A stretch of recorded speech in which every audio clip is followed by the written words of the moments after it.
ಗೃಹಲಕ್ಷ್ಮಿ ಯೋಜನೆಯ ಫಲಾನುಭವಿಗಳಿಗೆ ಈಗ ಮರು ಪರಿಶೀಲನೆಯ ಕುರಿತು ಮುಖ್ಯಮಂತ್ರಿ ಡಿಕೆ ಶಿವಕುಮಾರ್ ಅವರಿಂದ ಮಹತ್ವದ ಮಾಹಿತಿ. ವೃದ್ಧಾಪ್ಯ ವೇತನ, ವಿಧವಾ ವೇತನ, ಅಂಗವಿಕಲರ ಪಿಂಚಣಿ ಪಡೆಯುತ್ತಿರುವವರಿಗೆ ರಾಜ್ಯ ಸರ್ಕಾರದಿಂದ ಭರ್ಜರಿ ಗುಡ್ ನ್ಯೂಸ್. ಜೊತೆಗೆ ಕುಟುಂಬದ ಸದಸ್ಯರಿಗೆ ಬಿಪಿಎಲ್ ಕಾರ್ಡ್ ಕುರಿತು ಈಗ ಮಹತ್ವದ ಮಾಹಿತಿ ಮತ್ತು ತಿದ್ದುಪಡಿಗೆ ಸರ್ಕಾರ ಮುಂದಾಗಿದೆ. ಇದೇ ಅಷ್ಟೇ ಅಲ್ಲ, ಇಂದಿನ ಚಿನ್ನ ಮತ್ತು ಬಂಗಾರ ಪ್ರಿಯರಿಗೆ ಬಿಗ್ ಶಾಕಿಂಗ್ ಸುದ್ದಿ ಬಂದಿದೆ. ಇವತ್ತಿನ ಟಾಪ್ ಅಪ್ಡೇಟ್ಗಳ ಸಂಪೂರ್ಣವಾದ ಮಾಹಿತಿ ನೋಡೋಣ. ತಪ್ಪದೇ ಮಾಹಿತಿನ ಪೂರ್ತಿಯಾಗಿ ನೋಡಿ. ಮಾಹಿತಿ ಇಷ್ಟವಾದಲ್ಲಿ ಲೈಕ್ ಮತ್ತು ಶೇರ್ ಮಾಡುವುದನ್ನು ಕೂಡ ಮರೆಯಬೇಡಿ. ಹಾಗಾದ್ರೆ ಬನ್ನಿ ವೀಕ್ಷಕರೇ, ಮೊದಲನೆಯ ಒಂದು ಟಾಪ್ ಬ್ರೇಕಿಂಗ್ ನ್ಯೂಸ್ ಏನೆಂದು ನೋಡೋಣ. ಗೃಹಲಕ್ಷ್ಮಿ ಕರ್ನಾಟಕ ಸರ್ಕಾರದ ಗ್ಯಾರಂಟಿ ಯೋಜನೆಗಳಲ್ಲಿ ಒಂದು ಪ್ರಮುಖ ಸ್ಕೀಮ್ ಆಗಿದ್ದು, ರಾಜ್ಯದ ಪ್ರತಿ ಕುಟುಂಬದ ಮನೆ ಯಜಮಾನಿ ಮಹಿಳೆಯರಿಗೆ ಪ್ರತಿ ತಿಂಗಳು 2,000 ರೂಪಾಯಿ ಆರ್ಥಿಕ ನೆರವು ವರ್ಗಾವಣೆ ಮಾಡಲಾಗುತ್ತಿದೆ. ಆದರೆ ಇದೀಗ ಗೃಹಲಕ್ಷ್ಮಿ ಯೋಜನೆಯ ಪರಿಷ್ಕರಣೆಗೆ ಸರ್ಕಾರ ಮುಂದಾಗಿದ್ದು, ಫಲಾನುಭವಿಗಳು ಹೊಸದಾಗಿ ಅರ್ಜಿ ಸಲ್ಲಿಸಬೇಕಿದೆ. ಈ ಬಗ್ಗೆ ಮುಖ್ಯಮಂತ್ರಿ ಡಿಕೆ ಶಿವಕುಮಾರ್ ಮಹತ್ವದ ಅಪ್ಡೇಟ್ ನೀಡಿದ್ದಾರೆ. ಗೃಹಲಕ್ಷ್ಮಿ ಯೋಜನೆಯ ಫಲಾನುಭವಿಗಳ ಅರ್ಜಿಯನ್ನು ಸೇವಾ ಸಿಂಧು ಪೋರ್ಟಲ್ ಮತ್ತು ಮನೆ ಮನೆ ಸಮೀಕ್ಷೆ ಮೂಲಕ ಮರುಪರಿಶೀಲಿಸುವ ಪ್ರಕ್ರಿಯೆ ಶೀಘ್ರವೇ ಆರಂಭವಾಗಲಿದೆ ಎಂದು ಮುಖ್ಯಮಂತ್ರಿ ಡಿಕೆ ಶಿವಕುಮಾರ್ ಅವರು ತಿಳಿಸಿದ್ದಾರೆ. ಮರುಪರಿಶೀಲನೆಯ ಹಂತದಲ್ಲಿ ಫಲಾನುಭವಿಗಳ ಬಯೋಮೆಟ್ರಿಕ್ ಮತ್ತು ಮುಖ ಚಹರೆ ದೃಢೀಕರಣ ಪಡೆಯಲು ಅವಕಾಶ ಕಲ್ಪಿಸಲಾಗಿದೆ. ಇದೇ ಉದ್ದೇಶಕ್ಕಾಗಿ ಮೊಬೈಲ್ ಆಪ್ ಮತ್ತು ವೆಬ್ ಪೋರ್ಟಲ್ ಅಭಿವೃದ್ಧಿಪಡಿಸಲಾಗಿದ್ದು, ಅವುಗಳ ಅಂತಿಮ ಹಂತದ ಪರಿಶೀಲನೆ ನಡೆಯುತ್ತಿದೆ ಎಂದು ತಿಳಿಸಿದ್ದಾರೆ. ಯೋಜನೆಯ ಅಡಿಯಲ್ಲಿ ಒಟ್ಟು 1.24 ಕೋಟಿ ಫಲಾನುಭವಿಗಳು ನೋಂದಾಯಿಸಿಕೊಂಡಿದ್ದು, ಈ ಪೈಕಿ ಅರ್ಹ ಫಲಾನುಭವಿಗಳ ಖಾತೆಗೆ 32 ಕಂತುಗಳಲ್ಲಿ ತಲಾ 2,000ದಂತೆ ಒಟ್ಟು 76,951 ಕೋಟಿ ರೂಪಾಯಿ ಜಮೆ ಮಾಡಲಾಗಿದೆ. ನೋಂದಾಯಿತ ಪೈಕಿ 3.13 ಲಕ್ಷ ಫಲಾನುಭವಿಗಳು ಮೃತಪಟ್ಟಿದ್ದು, 1.10 ಲಕ್ಷ ಮಂದಿಯ ಖಾತೆಗೆ 117.31 ಕೋಟಿ ರೂಪಾಯಿ ಜಮೆಯಾಗಿದೆ. ಅದರಲ್ಲಿ 40.07 ಕೋಟಿ ರೂಪಾಯಿ ಸರ್ಕಾರದ ಲೆಕ್ಕ ಶೀರ್ಷಿಕೆಗೆ ಮರು ಜಮೆಯಾಗಿದೆ ಎಂದು ಡಿಕೆ ಶಿವಕುಮಾರ್ ಅವರು ತಿಳಿಸಿದ್ದಾರೆ. ಸತ್ತ ಮಹಿಳೆಯರಿಗೆ ಹಾಗೂ ಅರ್ಹರದಲ್ಲವರ ಅಕೌಂಟ್ಗೆ ಗೃಹಲಕ್ಷ್ಮಿ ಹಣ ಸೇರುತ್ತಿದೆ. ಹೀಗಾಗಿ ಈ ಒಂದು ಕಾರಣದಿಂದ ಪರಿಷ್ಕರಣೆ ನಡೆಸಲಾಗುತ್ತಿದೆ. ಅಕ್ರಮ ಹಣ ಸಂದಾಯ ತಡೆಗಟ್ಟಲು ಇನ್ನು ಮುಂದೆ ಒನ್ ಟೈಮ್ ಬಯೋಮೆಟ್ರಿಕ್ ವ್ಯವಸ್ಥೆ ಜಾರಿ ತರಲಾಗುತ್ತಿದೆ. ಗೃಹಲಕ್ಷ್ಮಿ ಗೃಹ ಜ್ಯೋತಿ ಯೋಜನೆಗಳಿಗಾಗಿ ಅರ್ಜಿ ಸಲ್ಲಿಕೆ ಕಡ್ಡಾಯ ಮಾಡಿದ ಸರ್ಕಾರ ಶೀಘ್ರದಲ್ಲೇ ಅರ್ಜಿ ಸಲ್ಲಿಕೆಗೆ ಅವಕಾಶ ನೀಡಲಿದೆ. ಈಗಾಗಲೇ ಗೃಹ ಜ್ಯೋತಿ ಯೋಜನೆ ಇನ್ನೇನು 2 ಅಥವಾ 3 ದಿನಗಳಲ್ಲಿ ಮುಗಿಯಲಿದೆ. ಇದರ ನಂತರ ಗೃಹಲಕ್ಷ್ಮಿ ಯೋಜನೆಯ ಬೃಹತ್ ಪರಿಷ್ಕರಣೆ ಕೂಡ ಆರಂಭವಾಗಲಿದೆ ಎಂದು ಡಿಕೆ ಶಿವಕುಮಾರ್ ಅವರು ತಿಳಿಸಿದ್ದು, ಮಹಿಳೆಯರಿಗೆ ಯಾವುದೇ ತೊಂದರೆ ಇಲ್ಲದೆ ಇನ್ನು 1 ವಾರದಲ್ಲಿ 33ನೇ ಕಂತಿನ ಹಣವು ಕೂಡ ವರ್ಗಾವಣೆಯಾಗಲಿದೆ ಎಂಬ ಮಾಹಿತಿಯನ್ನು ತಿಳಿಸಲಾಗಿದೆ. ಗ್ಯಾರಂಟಿ ಯೋಜನೆಗಳ ಹೊಸ ಅರ್ಜಿ ಸಲ್ಲಿಕೆಗೆ ಸರ್ಕಾರ ಶೀಘ್ರದಲ್ಲೇ ಆದೇಶ ಹೊರಡಿಸಲಿದ್ದು, ಬೆಂಗಳೂರು 1, ಕರ್ನಾಟಕ 1 ಗ್ರಾಮ ಮತ್ತು ಇದರ ಜೊತೆಗೆ ಸೇವಾ ಸಿಂಧು ಕೇಂದ್ರಗಳಲ್ಲಿ ಅರ್ಜಿ ಸಲ್ಲಿಸಲು ಅವಕಾಶ ಕಲ್ಪಿಸಲಾಗುತ್ತದೆ.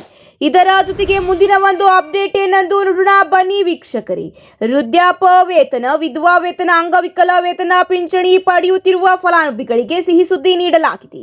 ರಾಜ್ಯದಲ್ಲಿ ಸಾಮಾಜಿಕ ಭದ್ರತಾ ಫಲಾನುಭವಿಗಳ ಪಿಂಚಣಿ ಪಡೆಯುತ್ತಿರುವ ಫಲಾನುಭವಿಗಳ ಪೈಕಿ ಸಂದೇಶಾಸ್ಪದ ಪಟ್ಟಿಯಲ್ಲಿದ್ದ ಅರ್ಹ ಫಲಾನುಭವಿಗಳಿಗೆ ಪಿಂಚಣಿಯನ್ನು ಮುಂದುವರಿಸಲು ಕಂದಾಯ ಇಲಾಖೆ ಮಹತ್ವದ ಆದೇಶ ಹೊರಡಿಸಿದೆ. ರಾಜ್ಯ ಸರ್ಕಾರ ಈ ಒಂದು ಮಹತ್ವದ ನಿರ್ಧಾರದಿಂದ ಜನ ಸಾಮಾನ್ಯರಿಗೆ ಈಗ ಗುಡ್ ನ್ಯೂಸ್ ನೀಡಿದ್ದು, ಭೌತಿಕ ಪರಿಶೀಲನೆ ನಡೆಸಿದ ವೇಳೆ ಹಲವು ಫಲಾನುಭವಿಗಳ ವಾರ್ಷಿಕ ಆದಾಯ 32,000 ರೂಪಾಯಿಗಿಂತ ಹೆಚ್ಚಿದೆ. ಈ ಕಾರಣದಿಂದ ಈಗ ಆದಾಯ ಮಿತಿಯನ್ನು ಹೆಚ್ಚಿಸಲಾಗಿದೆ. ಸಾಮಾಜಿಕ ಭದ್ರತಾ ಪಿಂಚಣಿ ಯೋಜನೆಯ ಆದಾಯ ಮಿತಿಯನ್ನು 1,20,000 ರೂಪಾಯಿವರೆಗೆ ಈಗ ಹೆಚ್ಚಳ ಮಾಡಲಾಗಿದ್ದು, ಫಲಾನುಭವಿಗಳಿಗೆ ಈಗ ಕಂದಾಯ ಇಲಾಖೆ ಭರ್ಜರಿ ಗುಡ್ ನ್ಯೂಸ್ ನೀಡಿದೆ.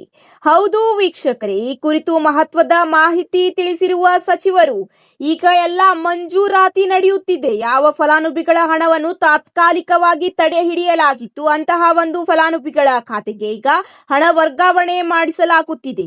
ವಾರ್ಷಿಕ ಆದಾಯ ಮಿತಿಯನ್ನು 32,000ದಿಂದ 1.2 ಲಕ್ಷಕ್ಕೆ ಹೆಚ್ಚಿಸಲಾಗಿದ್ದು, ದಾಖಲೆ ಪರಿಶೀಲನೆಯ ಬಳಿಕ ಈ ವ್ಯಾಪ್ತಿಗೆ ಬರುವ ಎಲ್ಲ ಅರ್ಹ ಫಲಾನುಭವಿಗಳಿಗೆ ಪಿಂಚಣಿಯನ್ನು ಯಥಾಸ್ಥಿತಿಯಂತೆ ಮುಂದುವರಿಸಲಾಗುವುದು. ಈ ಕುರಿತು ಈಗ ಕಂದಾಯ ಇಲಾಖೆ ಅಧಿಕೃತ ಆದೇಶ ಕೂಡ ಹೊರಡಿಸಿದೆ. ಅತಿ ಶೀಘ್ರದಲ್ಲೇ ಅರ್ಹ ಫಲಾನುಭವಿಗಳ ಬ್ಯಾಂಕ್ ಖಾತೆಗೆ ಎಂದಿನಂತೆ ಹಣ ವರ್ಗಾವಣೆಯಾಗಲಿದೆ ಎಂದು ಕಂದಾಯ ಸಚಿವರು ತಿಳಿಸಿದ್ದಾರೆ. ಸರ್ಕಾರದ ಕುಟುಂಬದ ದತ್ತಾಂಶದೊಂದಿಗೆ ಪಿಂಚಣಿದಾರರ ಮಾಹಿತಿಯನ್ನು ತಾಳೆ ಮಾಡಿದಾಗ ರಾಜ್ಯಾದ್ಯಂತ ಸುಮಾರು 23,14,544 ಫಲಾನುಭವಿಗಳ ವಿವರವನ್ನು ಸಂದೇಶಾಸ್ಪದವಾಗಿ ಕಂಡು ಬಂದಿದ್ದವು. ಈ ಹಿನ್ನೆಲೆಯಲ್ಲಿ ಗ್ರಾಮ ಆಡಳಿತ ಅಧಿಕಾರಿಗಳು ಸಂಯೋಜನೆ ಮೊಬೈಲ್ ಆಪ್ ಮೂಲಕ ಮನೆ ಮನೆಗೆ ತೆರಳಿ ಭೌತಿಕ ತಪಾಸಣೆ ನಡೆಸಿದ್ದರು. ಈ ವೇಳೆ ಸೂಕ್ತ ವಿಳಾಸದಲ್ಲಿ ಇಲ್ಲದ ಆದಾಯ ಪ್ರಮಾಣ ಪತ್ರ ಹಾಗೂ ನಿಗದಿತ ದಾಖಲೆ ಒದಗಿಸದ ಕಾರಣಕ್ಕೆ 18,06,032 ಮಂದಿಯ ಪಿಂಚಣಿಯನ್ನು ತಾತ್ಕಾಲಿಕವಾಗಿ ತಡೆ ಹಿಡಿಯಲಾಗಿತ್ತು ಎಂದು ಕಂದಾಯ ಇಲಾಖೆ ಈಗ ಸ್ಪಷ್ಟ ಮಾಹಿತಿಯೊಂದಿಗೆ ತಿಳಿಸಿದೆ. ಇದರ ಜೊತೆಗೆ ಮುಂದಿನ ಒಂದು ಅಪ್ಡೇಟ್ ಏನೆಂದು ನೋಡೋಣ ಬನ್ನಿ ವೀಕ್ಷಕರೇ. ಬಿಪಿಎಲ್ ಕಾರ್ಡ್ದಾರರಿಗೆ ಈಗ ಒಂದು ಮಹತ್ವದ ಮಾಹಿತಿ ಬಂದಿದೆ.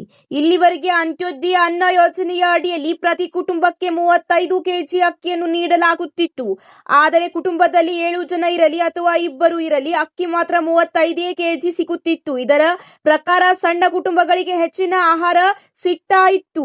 ಆದರೆ ದೊಡ್ಡ ಕುಟುಂಬಗಳಿಗೆ ಆಗಾಗ ಆಹಾರ ಪದಾರ್ಥ ಕಡಿಮೆ ಬೀರುತ್ತಾ ಇತ್ತು. ಈ ಹಿನ್ನೆಲೆಯಲ್ಲಿ ಇದೀಗ ಸರ್ಕಾರ ರಾಷ್ಟ್ರೀಯ ಆಹಾರ ಭದ್ರತಾ ಕಾಯ್ದೆಗೆ ತಿದ್ದುಪಡಿ ಮಾಡಲು ಮುಂದಾಗಿದೆ. ಇನ್ನು ಮುಂದೆ ಪ್ರತಿ ಕುಟುಂಬಕ್ಕೆ 35 ಕೆಜಿ ಪಡಿತರ ನೀಡುವ ಬದಲು ಕುಟುಂಬದ ಪ್ರತಿ ವ್ಯಕ್ತಿಗೆ 7 ಕೆಜಿ ಪಡಿತರ ಸಿಗುತ್ತದೆ. ಅಂದರೆ ಅಗತ್ಯಕ್ಕೆ ತಕ್ಕಂತೆ ಆಹಾರ ಪದಾರ್ಥಗಳನ್ನು ಈಗ ವಿತರಿಸಲಾಗುತ್ತದೆ ಎಂಬ ಮಹತ್ವದ ಮಾಹಿತಿ ತಿಳಿದು ಬಂದಿದೆ. ಇದಷ್ಟೇ ಅಲ್ಲ, ಪಡಿತರ ರೇಷನ್ ಕಾರ್ಡ್ ಹೊಂದಿರುವ ಬಿಪಿಎಲ್ ಕುಟುಂಬಗಳಿಗೆ 7 ಕೆಜಿ ಅಕ್ಕಿಯ ಜೊತೆಗೆ 3 ಕೆಜಿ ರಾಗಿ ಅಥವಾ ಜೋಳವನ್ನು ಕೂಡ ವಿತರಿಸಲಾಗುತ್ತಿದೆ ಎಂಬ ಮಾಹಿತಿ ಲಭ್ಯವಾಗಿದೆ. ಇದಷ್ಟೇ ಅಲ್ಲ, ಮುಂದಿನ ದಿನಗಳಲ್ಲಿ ಪಡಿತರ ಪಡೆಯುತ್ತಿರುವ ಫಲಾನುಭವಿಗಳು ತಪ್ಪದೆ ತಮ್ಮ ಕೆವೈಸಿಯನ್ನು ಮಾಡಿಸಿಕೊಳ್ಳಿ. ಕೆವೈಸಿ ಮಾಡಿಸದೇ ಇರುವ ಸದಸ್ಯರ ಮಾಹಿತಿಯನ್ನು ಮುಂದಿನ ದಿನಗಳಲ್ಲಿ ಸರ್ಕಾರಿ ದಾಖಲಾತಿಗಳಲ್ಲಿ ಪರಿಗಣಿಸದೇ ಇರಬಹುದು. ಈ ಒಂದು ಕಾರಣದಿಂದ ಕುಟುಂಬದ ಪ್ರತಿಯೊಬ್ಬ ಸದಸ್ಯರು ತಮ್ಮ ಆಧಾರ್ ಕಾರ್ಡ್ ಮತ್ತು ಮೊಬೈಲ್ ಸಂಖ್ಯೆಯೊಂದಿಗೆ ತಪ್ಪದೆ ತಮ್ಮ ಕೆವೈಸಿಯನ್ನು ಅಪ್ಡೇಟ್ ಮಾಡಿಸಿಕೊಳ್ಳಿ. ಇದರ ಜೊತೆಗೆ ಮುಂದಿನ ಒಂದು ಅಪ್ಡೇಟ್ ಏನೆಂದು ನೋಡೋಣ ಬನ್ನಿ ವೀಕ್ಷಕರೇ. ಗೃಹ ಜ್ಯೋತಿ ಯೋಜನೆಯ ಪರಿಷ್ಕರಣೆ ಈಗ ನಡೆಯುತ್ತಿದೆ. ಸರ್ಕಾರ ಇದೀಗ ಇದನ್ನು ವೇಗಗೊಳಿಸುವ ನಿಟ್ಟಿನಲ್ಲಿ ಮನೆ ಮನೆ ಸರ್ವೆ ನಡೆಸಲು ಸಜ್ಜಾಗಿದೆ. ಹೌದು, ಇಂಧನ ಇಲಾಖೆಯ ಎಲ್ಲ 5 ಕಂಪನಿಗಳಾದ ಬೆಸ್ಕಾಂ, ಇದರ ಜೊತೆಗೆ ಸೆಸ್ಕಾಂ ಮತ್ತು ಮೆಸ್ಕಾಂ ಹಾಗೂ ಹೆಸ್ಕಾಂ ಮತ್ತು ಜೆಸ್ಕಾಂ ಕಂಪನಿಗಳು ಈಗಾಗಲೇ ರಾಜ್ಯಾದ್ಯಂತ ಗೃಹ ಜ್ಯೋತಿ ಯೋಜನೆಯ ಪರಿಷ್ಕರಣೆ ನಡೆಸುತ್ತಿವೆ. ಆದರೂ ಆದಷ್ಟು ವೇಗವಾಗಿ ಗೃಹ ಜ್ಯೋತಿ ಯೋಜನೆಯ ಮರು ನೋಂದಣಿ ಕಾರ್ಯ ಸಾಗುತ್ತಿಲ್ಲ. ಈ ನಿಟ್ಟಿನಲ್ಲಿ ಗೃಹ ಜ್ಯೋತಿ ಯೋಜನೆಯ 200 ಯೂನಿಟ್ ಫ್ರೀ ಕರೆಂಟ್ ಮುಂದುವರಿಸಲು ಗಡುವು ಅಂತ್ಯದೊಳಗಿರುವುದರಿಂದ ಮನೆ ಮನೆ ಸರ್ವೆ ಪೂರ್ಣಗೊಳಿಸಿ ವರದಿ ಸಲ್ಲಿಸುವಂತೆ ರಾಜ್ಯ ಸರ್ಕಾರ ಆದೇಶ ಹೊರಡಿಸಿದೆ. ಇದೇ ತಿಂಗಳ 30ನೇ ತಾರೀಕಿನ ಒಳಗಾಗಿ ಫಲಾನುಭವಿಗಳು ತಪ್ಪದೆ ಗೃಹ ಜ್ಯೋತಿ ಯೋಜನೆಯ ಅಡಿಯಲ್ಲಿ ನೋಂದಾಯಿಸಲಾಗಿರಬೇಕು. ಆಗ ಮಾತ್ರ ಫ್ರೀ ಕರೆಂಟ್ ಸಿಗುತ್ತದೆ. ಈ ಒಂದು ಕಾರಣ ಈಗ ಮತ್ತಷ್ಟು ವೇಗಗೊಳಿಸಲಾಗಿದೆ. ಅಂದರೆ ಪ್ರತಿಯೊಬ್ಬ ಫಲಾನುಭವಿಗಳು ಇದೇ ತಿಂಗಳ ಅಂತ್ಯದೊಳಗೆ ಗೃಹ ಜ್ಯೋತಿ ಯೋಜನೆಯ ಅಡಿಯಲ್ಲಿ ಮರು ನೋಂದಣಿಯಾಗಬೇಕು. ಈ ಕಾರಣದಿಂದ ಬೆಸ್ಕಾಂ ಸೇರಿ ಎಲ್ಲ ಎಸ್ಕಾಂಗಳಲ್ಲೂ ಪರಿಷ್ಕರಣೆ ಕಾರ್ಯ ಮುಂದುವರೆದಿದೆ. ಬೆಸ್ಕಾಂ ವ್ಯಾಪ್ತಿಯ 8 ಜಿಲ್ಲೆಗಳಲ್ಲಿ ಮನೆ ಮನೆಗೆ ಹೋಗಿ ಸರ್ವೆ ಮಾಡಲಾಗುತ್ತಿದೆ. ಬೆಸ್ಕಾಂ ವ್ಯಾಪ್ತಿಯಲ್ಲಿ ಒಟ್ಟು 4,500 ಮೀಟರ್ ರೀಡರ್ಗಳು ಈ ಕಾರ್ಯದಲ್ಲಿ ತೊಡಗಿದ್ದಾರೆ. ಅತಿ ಶೀಘ್ರದಲ್ಲೇ ಈ ಕಾರ್ಯ ಮುಗಿದ ತಕ್ಷಣ, ಅಂದರೆ ಕೇವಲ 12 ದಿನಗಳ ನಂತರ ಮತ್ತೆ ಗೃಹಲಕ್ಷ್ಮಿ ಯೋಜನೆಯ ಮರು ನೋಂದಣಿ ಆರಂಭವಾಗಲಿದೆ ಎಂಬ ಮಾಹಿತಿಯನ್ನು ಡಿಕೆ ಶಿವಕುಮಾರ್ ಅವರು ತಿಳಿಸಿದ್ದಾರೆ. ಇದರ ಜೊತೆಗೆ ಮುಂದಿನ ಒಂದು ಅಪ್ಡೇಟ್ ಏನೆಂದು ನೋಡೋಣ ಬನ್ನಿ ವೀಕ್ಷಕರೇ.